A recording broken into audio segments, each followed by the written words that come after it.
Joining us now, Heidi Sieck.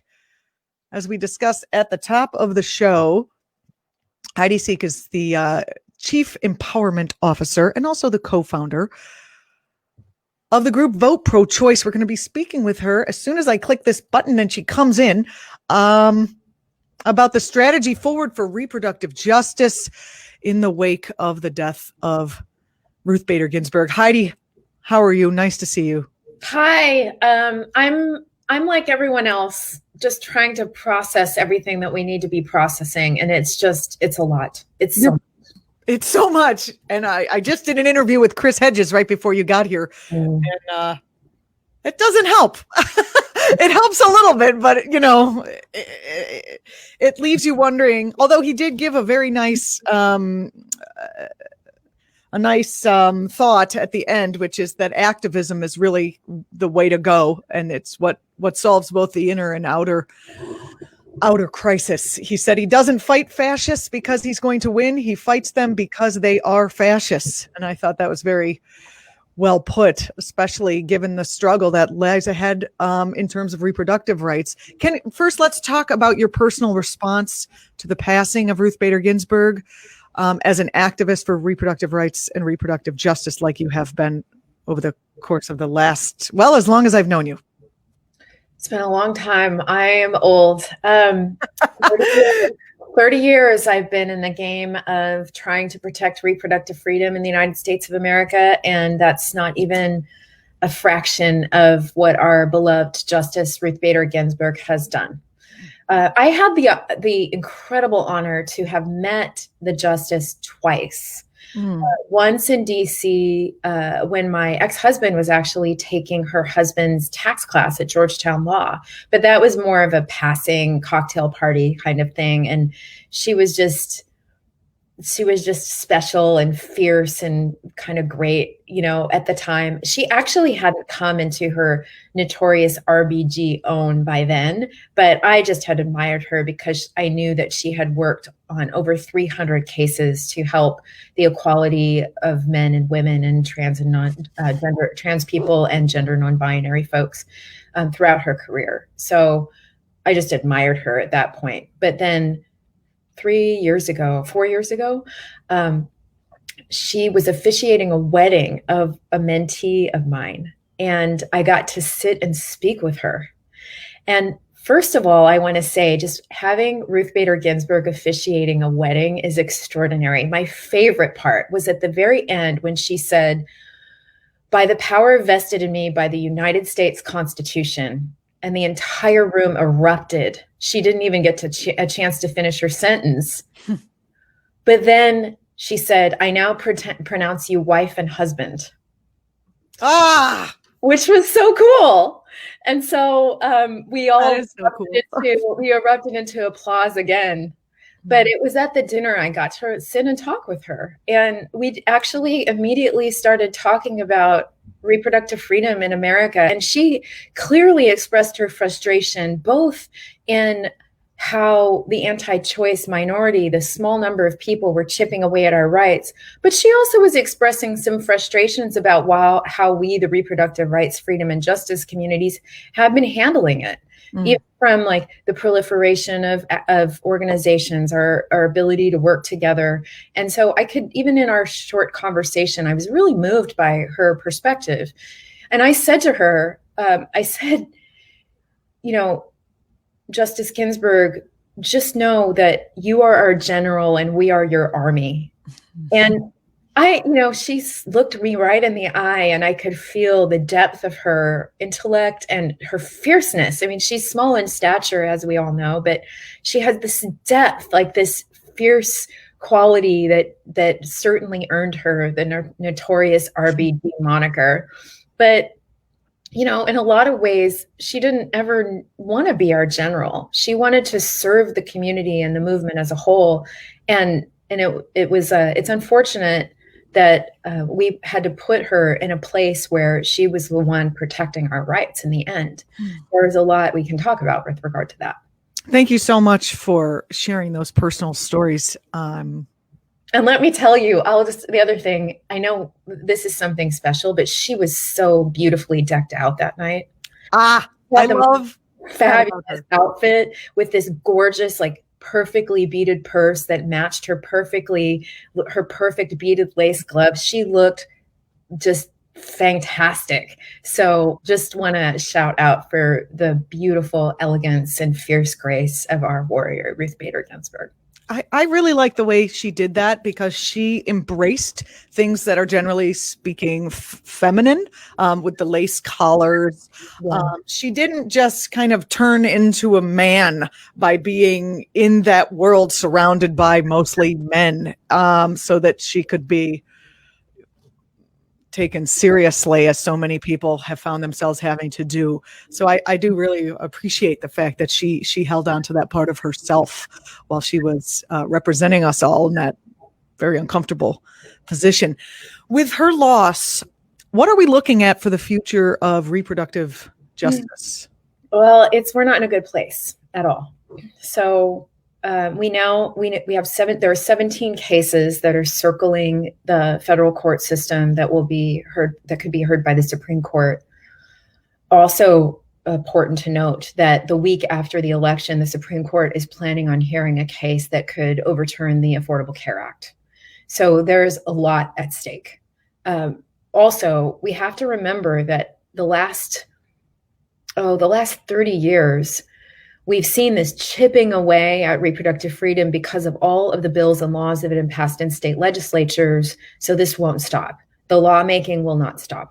So there is a lot here. Do you see the Supreme Court as overturning Roe v. Wade or making a law that's in conflict with it?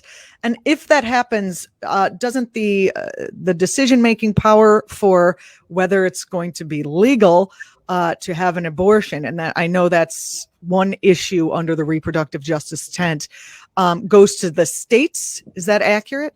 Yeah, that's correct. Will they directly overturn Roe v. Wade? Hard to say. It's a matter of timing. But we also know that, and we can talk about this a little bit later, that Trump has said that he wants to announce someone as early as Wednesday. So really, we have a scary list of people that we are facing that could be in that position. So yes, they could directly overturn Roe v. Wade, or they could continue to do what they've been doing, which is chipping away at different aspects of reproductive freedom and hand it back to the states. So where we are in the United States of America is that, I hope I get these numbers right, we've got states that are 8 states, I think, that have what are called trigger bans. So if Roe v. Wade is overturned, abortion immediately becomes illegal in those states. And we also have a lot of constitutional bans that are also state constitutional bans that need to be overturned in a lot of those states as well. So we're talking about hundreds and hundreds of laws that could be continually passed because now there's no more limitations on what access means, and that's a real scary thought.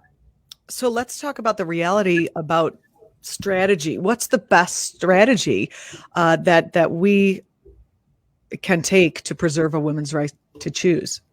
Well, let's talk about preserving our democracy first. That seems important. Yeah, and reproductive freedom is certainly a foundation to everything that we hold dear to democracy and freedom. So, first of all, we have the president could very well nominate someone for this position. We have heard that he is going to nominate, it's Amy Coney Barrett, potentially. She is a judge, and she's also a member of a Christian sect called People of Praise, which actually inspired the Handmaid's Tale show. Wow, that's something to be proud of. Yeah. So when you hear the name Amy Coney Barrett, be frightened.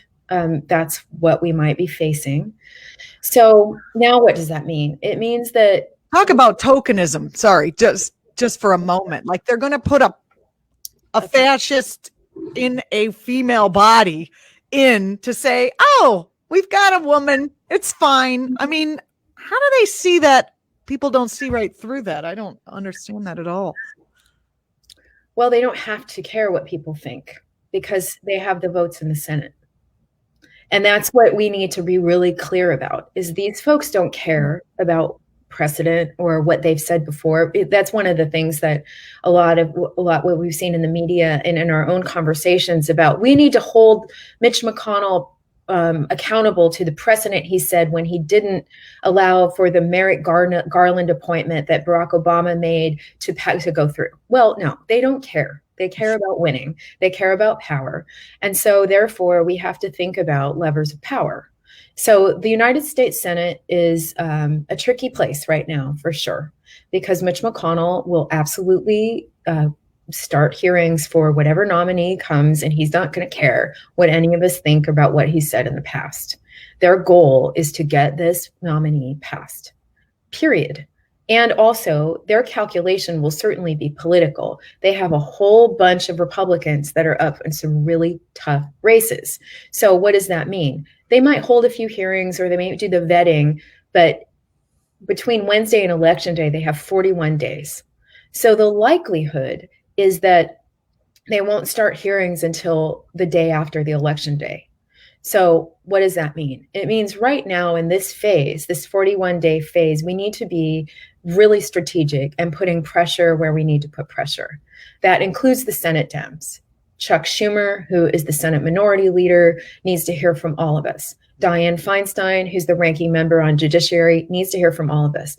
All of the Senate Dems need to hear from all of us a message that is, slow down the actions of the Senate. Do whatever you can to stall, to obstruct, to whatever it takes, whatever it takes, because this is so much at stake. Heidi, and if they do push it off until after the election, can't they still put a judge in before January 20th or whatever the date is going to be? January 22nd, yes.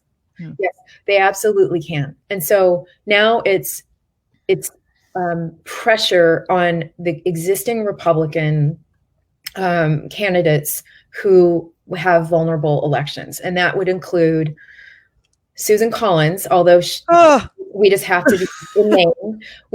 I want to be really clear to everyone out there. Do not depend on Susan Collins to flip her vote. She won't. I was in her office the day of the day that she went down to the United States Senate to give that hour-long speech about Brett Kavanaugh, that she was going to vote against us and basically destroy democracy as we know it. I looked into her eyes. I was standing 3 feet from her, and I knew in that moment that she is merely a gaslighting operative of the GOP will. And everything that she says that might sound hopeful is all about misinformation to protect her own election right now. So after November 4th, no matter what happens, she's going to vote for this nominee. Make no mistake. Because if she wins, she's going to follow the line. If she loses, she's got nothing to lose, and they're going to give her a big payout for voting the right way. So Susan Collins, yeah, you can call her, but don't expect much. You've got Mitt Romney, who has an independent streak, and he may be pressurable. He might be willing to slow this down, vote against hearings. Who knows? We got Lindsey Graham, who's up against Jamie Harrison, and he's in a really tight race. So can't hurt, but give all your money to Jamie Harrison. You've got North Carolina, Tom Tillis is in a really contested race. Joni Ernst in Iowa, super contested race against Teresa Greenfield. You've also got Wouldn't all these people have the same issue as Susan Collins? Well, it depends. They're in different situations a little bit. So Arizona, let's talk about Joni Ernst. I'm sorry.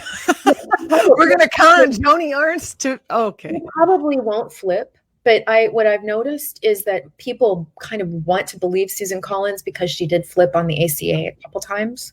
She has swung once or twice for us, but she's not going to on this.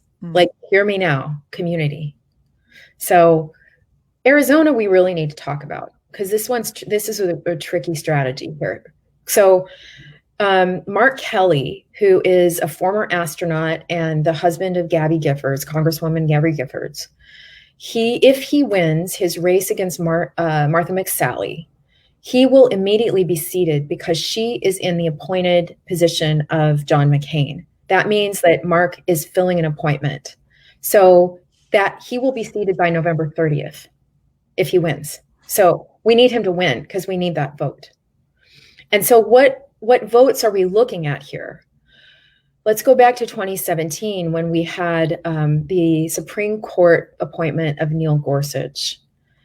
We had a filibuster option for Neil Gorsuch, but because the Senate Democrats decided that they wanted to filibuster that confirmation, Mitch McConnell basically took the nuclear option, which did away the filibuster option for Supreme Court nominations. That means it's a majority vote for a Supreme Court nomination. That's 51. So we have 47 Dems in the Senate. That means we're looking at 4 folks. So if we get Mark Kelly in that seat, that means we only need 3. So the best case scenario is Biden wins, Mark Kelly wins, and what, we just keep pushing it off, until the 22nd of January. What is to say? What is the strategy if Biden does win? And I guess it doesn't really matter if Biden wins, right? It's really about the Senate. It does, and so we still have to focus on trying to get those 3 votes. Listen, this is the craziest year in the history of ever, right? Yeah. There's 1,000,001 black swan events that have happened, and this is one of them. Our beautiful Ruth Bader Ginsburg's passing she's not a black swan; she's a glorious being of light. But her passing is a black swan. Yes. Yeah. So we have to realize, like, we have to put the pressure and find 3 votes if we can. We can do it. Of course, mass mobilizations, constant pressure on these Senate Democrats, an incredible total get out the vote option, get everybody basically to not confirm and not hold hearings until Biden gets in, and then we can do it the old-fashioned way. Yeah, but no. So Biden is elected on, there will be election on November 3rd, and we won't know the results for many weeks. And the Electoral College and the certification of the votes won't happen until December. So there will be a hearing on this nominee. There absolutely will. And we have to focus on, that's when we focus on the protests and mass mobilizations after Election Day. We're going to be both fighting for making sure every every vote counts. We're going to be fighting disinformation. Trump is going to say that he won the election, et cetera, et cetera. So it's all hands on deck, voter protection, pressure on to try to get the votes in the Senate with 3 senators. Some of them may be lame duck. We don't know. The strategy will be at that point. And then if we still lose the nomination, we better have taken the Senate. So on January 22nd, we can start fixing the problem. But what we're going to have to do is add seats to the Supreme Court. So we're just going to have to do that. Here's the key. The United States Constitution doesn't say how many members are on the Supreme Court. It's an act of Congress signed by the president. So that's what we're going to have to do if and when we win the Senate. So you see the pieces at play here. And then pack the courts, right? Absolutely. Just like Trump has done. He's already appointed over 200 super anti-choice conservative justices throughout the federal court system. And we have to do the same. They have an excellent infrastructure that was put in place in the 80s called the Federalist Society. It's in all the law schools, and they have vetting, and it's just everyone's trained to become a federal judge. Conservative jurisprudence is got a great infrastructure behind it. Sadly, we don't have that. But once again, here's hope. We must remember this. We must remember this. On all the issues that we care about, reproductive freedom, environmental justice, climate justice, racial justice, there is a vast majority of people in this country, like 70%, 80%, that agree. They all agree. The only problem is that the infrastructure investment of that minority of people who are conservative, who believe in coercion and power and misogyny and white supremacy, they have been able to be strategic. So now, and with a limited amount of humans, they have invested in infrastructure. So now we have to come together, even though our infrastructure is much more disparate. It's separate organizations, it's lots of interest groups, it's just a ton of people. It's now time for us to gather together in collective purpose. And we certainly have all of the people and the resources that we need. We just have to have collective vision. We're speaking with Heidi Sieck, co-founder and chief empowerment officer of the organization Vote Pro-Choice. You can follow Heidi on Twitter at Heidi Speaks. Heidi, briefly talk about Vote Pro-Choice and how people can plug in for this election if they're not familiar with the work of the group. Listen, here, the reason why we're in this bad position is because of all these like conservative state legislatures and all this bad legislation that's been happening in down ballot races. So the key here is to vote, make a plan, vote early, do all the things. But that's what Vote Pro-Choice is all about. We will be launching, starting next week, the largest comprehensive voter guide in America. It will have all 76,000 races on the ballot with researched information about as many as we can find information for. I think it's going to be around 61,000 of those races. So it will tell you who to avoid, who to vote for, all the way up and down the ballot. This is how useful. Because these folks are the ones that are making the legislation that get to the Supreme Court.